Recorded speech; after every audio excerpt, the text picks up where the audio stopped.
All'indomani del crollo di un pezzo di cornicione nella palazzina Ater di via Prabello a Favero Veneto, i residenti sono sempre più allarmati.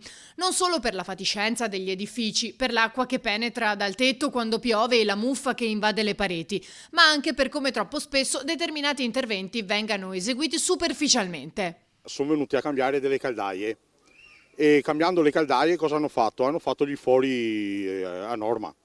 Però, come possiamo vedere, i tubi vanno fuori dal palazzo e vanno sui balconi degli altri appartamenti delle altre persone. E i fumi, quando la caldaia è attiva, i fumi vanno dentro all'appartamento delle persone.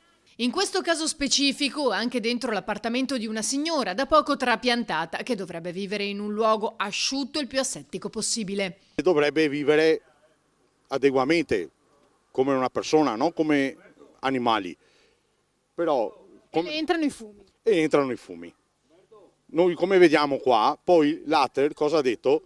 Ha chiesto all'inquilino del secondo piano di poter tagliare la siepe loro per far passare il camion con la cesta, quando dovrebbe farlo l'Ater questo lavoro, non i condomini che devono fare i lavori per l'Ater per agevolargli i lavori, sono loro che devono venire a fare i lavori.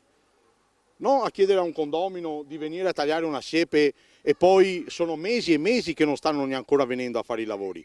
Perché anche un mese fa il titolare dell'impresa che deve venire a fare questi lavori di modifica ha detto veniamo la prossima settimana, abbiamo in lista lei.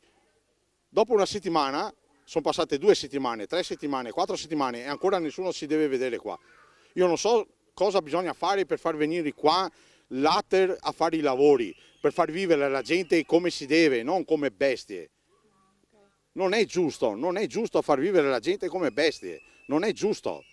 Siamo umani, non siamo bestie.